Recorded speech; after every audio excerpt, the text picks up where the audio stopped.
Greetings, this is M squared. We're going to solve some more linear systems using substitution. Just a reminder again, three things can happen when we solve a linear system or when we try to find out where two lines are intersecting, because that's what that means.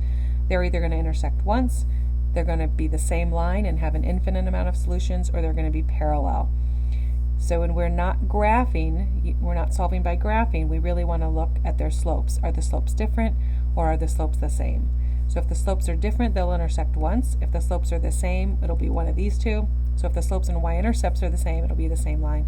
But if the slopes are the same and the y-intercepts are different, then we'll have no solutions. So just keep that in mind so it doesn't scare you when you get one of those two other than other than one solution, because that happens. So what we want to do when we solve by substitution is get one of the variables alone. So you'll see that this x right here doesn't have a coefficient in front of it, no number in front of it. So this is the easiest one to get alone. You really can get any of them alone, but sometimes if I was trying to get y alone, I'd have a fraction of 4/5, and most people don't like fractions. So we try to choose an equation to get a variable alone that already has an x or a y without a coefficient.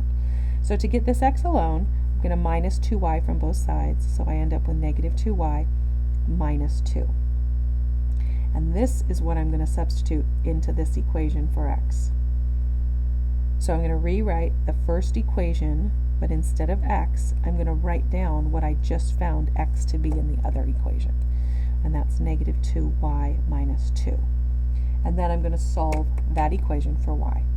So when I distribute this 4 in this parenthesis, I get negative 8y minus 8 plus 5y equals negative 2.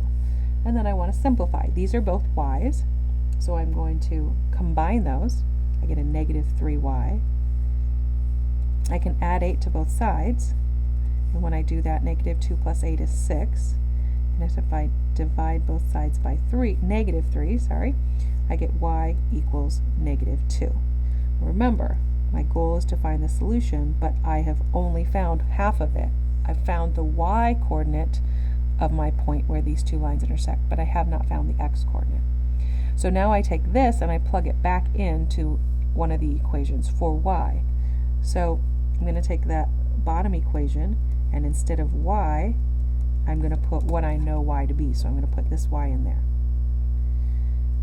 And when I do that, I get x minus 4 equals negative 2. When I add 4 to both sides, I get x equals 2. So now I know that my x coordinate is 2.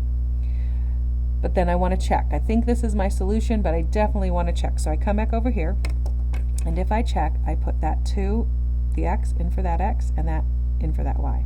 So when I say 2 times 4, I get 8. And when I say 5 times negative 2, I get negative 10. And 8 plus negative 10 is negative 2. And see, that's what that says. So I know it worked in this equation. And then I can do the same for this one. If I put a 2 in there and a negative 2 here, I get 2 plus negative 4, which equals negative 2. So I know that I'm correct. And it's really nice to know that you have the right solution. So I would recommend checking. You see, in this one, we have a y without a coefficient. So it's going to be much easier to get the y alone here. So that's the one I'm going to choose to substitute. So what I want to do is move the 3x over. So I have 4 minus 3x equals negative y. And then I have to change all the signs because I want y alone, not negative y. So I end up with y equals 3x minus 4, or negative 4 plus 3x. And this is what I'm going to substitute for y into this equation. So you always substitute it into the equation that you didn't just get y alone. If you substitute it back in here, it'll be work, and you'll have nothing to show for it because it'll be like 3 equals 3, or everything cancels out. So make sure you put it into the other equation. So I'm going to write that down. 9x equals 3 times y plus 12. But instead of y, I'm going to put my new y, what I know y to equal. And I'll do this because I'm sure you like that better. I just switched the order. So it's 3x minus 4. And then I'm going to distribute. So I get 9x equals 9x minus 12 plus 12. Well, negative 12 plus 12 gets me a 0, and 9x equals 9x. That's true. So when you get 9x equals 9x and there's no number, I mean, you could minus 9x from both sides and you'd get a 0 equals 0, but that's still true.